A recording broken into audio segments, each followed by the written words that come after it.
Good afternoon, students, and welcome to the Unisa Library and Information Services session. Thank you for joining it. My name is A Strydom, and I'm a personal librarian for the College of Education. If you would like to access the Unisa Library services and resources, the best way is to either go to My Unisa and click on the library there, or just go to the normal general Unisa website and click on the library. I've circled it in red for you, so it's quite easy to see. The best place to start is the Unisa Library website, and it is where you have access to all of our services, all of our resources. We answer questions, we put announcements, so this is a good place to visit. And before we move away and go to searching for material, I would like to highlight the Library Guides button. You'll see it circled in red on the right-hand side. This is a very useful place. I want to say it's like a how-to manual that the library staff have created for you. And it covers a whole lot of topics. So you are welcome to go and look there. If you click on the Library Guide button, you will see that it brings up a whole list in alphabetical order, and you can look either there's some subjects there, you'll see accounting, sciences and agricultural and so on, or you can also look by topic.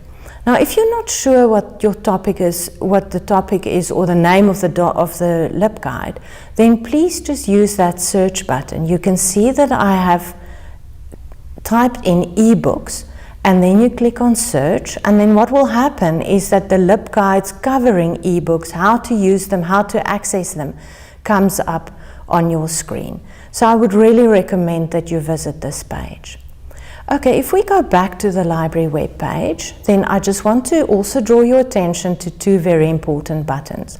Remember that we have branches right across the country, so you can visit any of them with your student card and use the facilities and also have books couriered there. So if you live far away from the main campus, then it would be recommended that you go to one of these branches if you need assistance.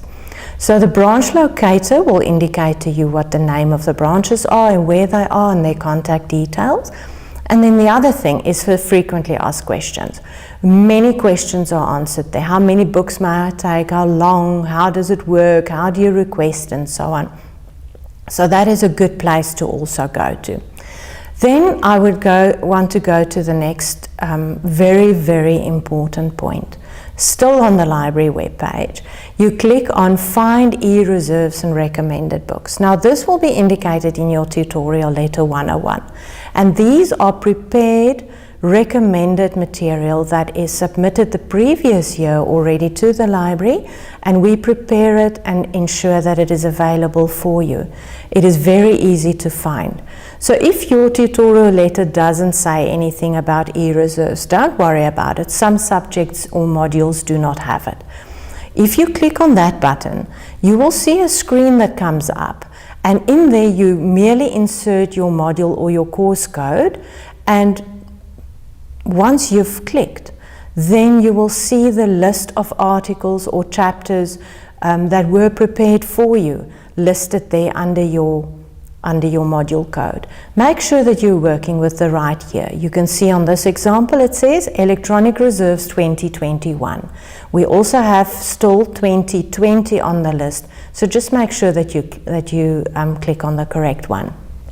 Now if you click on these, then you will have access to the article or the chapter. It is already online available for you. You will be required to put in your student number and your My Unisa password, and I would really like to encourage you to make sure that the password is always functional. The same with your MyLife email address, because we send a lot of things there and maybe you will miss out on information if your email is not functional. So once you've authenticated yourself, then you are actually able to access the article right there. You don't have to request these or email anybody. It is right there for you. So you'll see that you're able to download it, you can save it on your computer, or you can email it to yourself or read it online. So it's really easy to use, and you will find all your articles and chapters there. Good. When we also look for library books, which is part of the library collection. And if you are searching for a library book, then the process will be the following. You're back on our trusted old library webpage, and you can see that there's a button that says Search the Catalogue. If you click on that button, then it will take you into this screen. Now, if you know the title of the book that you are looking for, by all means, you type in the title, you leave that first block on title, and you click Submit. Now, you will note that the third block there says View Entire Collection. If you would like to rather just access ebooks, meaning those books that are available to you online, that cuts out post office time, it cuts out courier time, and it makes sure that you have immediate access to the item. Then what you can do is click on that third block on the arrow, and it will give you options, and you select ebooks. Now, if you put in the title and you keep it on ebooks, then you're telling the system to look for that book in e-format only. If you're not sure about the title, then change that first block to keyword, and then you put in your topic or your subject. For example, you can say inclusive education or educational leadership or whatever it is, and then you change the third block to ebooks, and then you will find only e-material that is available to you at home or at work, meaning you don't have to go to a branch, you don't have to request anything, it's immediately available. Now, in our example on the screen, we've used the author because we know the author that we are looking for, and we type in the name, and then what comes up, you've got a screen that indicates your author, but also please make sure that you note that additional entries at the bottom. It listed only a few of the items that were authored by this person, but there are more items. So click on that to see if the book that you are looking for is not listed under those additional entries. Once you have located the book that you are looking for, and you are not going to go to a specific library to get it, because as you would see, under the location under each book, it tells you in which collection it is housed. Please make sure that when you are looking at results, the postal collection request only location is one that has to be requested. It cannot be collected or fetched from the library. You've got to ask for it first, and then you can indicate to which branch you would like it to be couriered, or you can collect it from the main library.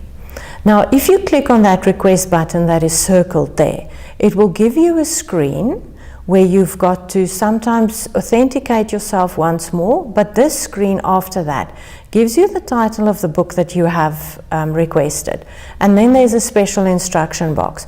Now, if you do not put anything in here, the book will be mailed through the normal post office channels to the post office closest to you. Now, if you put in Courier Durban or Courier Parow, then we will not send it through the postal services. We will send it directly to the Unisa library branch in that town or city that you have indicated. So please remember, if you prefer that method, to put it in here. Good. In this period where a lot of us are not traveling, so maybe you can't take your books back right at this moment, then it would be best to extend the loan period of books on your name. And it's very easy to do. You don't have to email anybody, or you don't have to phone anyone. You can merely go onto the library website and go to that My Library block where you can log into My Library. What will happen here is it will give you a list of all the books that you have out, and then you can indicate which ones you want to renew. You will see that there's a Renew All button and also a Renew Selected button. So maybe you only want to select one of the books that you're still going to use for a while, and then renew that one. The system will immediately give you a new date. If it tells you that a renewal is possible, then please, you have to make a plan to get the book back to one of our branch libraries as soon as you can, so that you don't incur any fines for overdue books. My last section is the one on Google Scholar, We do advise students to not use the general internet because unfortunately the quality of the information that you find there is not always good. So besides using the Unisa databases, you can also set up your Google Scholar to indicate to you if Unisa Library has the article that you're looking for. So it's very easy to do. You just go to Google Scholar, you click on settings like we indicated there, and then you click on library links.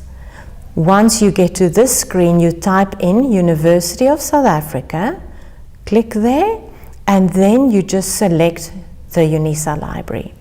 Save at the bottom, and then where the arrows are, save, and then what happens is this is what your Google Scholar screen will look like. The moment that you've gone through this process, it will indicate to you if Unisa Library is subscribing to that specific vendor's databases. And if you click on Unisa Library, you will be able to access your article there. It makes it much easier, and you know that the information that you are getting is information that you can trust. So you can download the article. You'll see it says there PDF full text, so you can download the full text article and then store it on your computer or email it to yourself for further use. Thank you very much for attending today's session.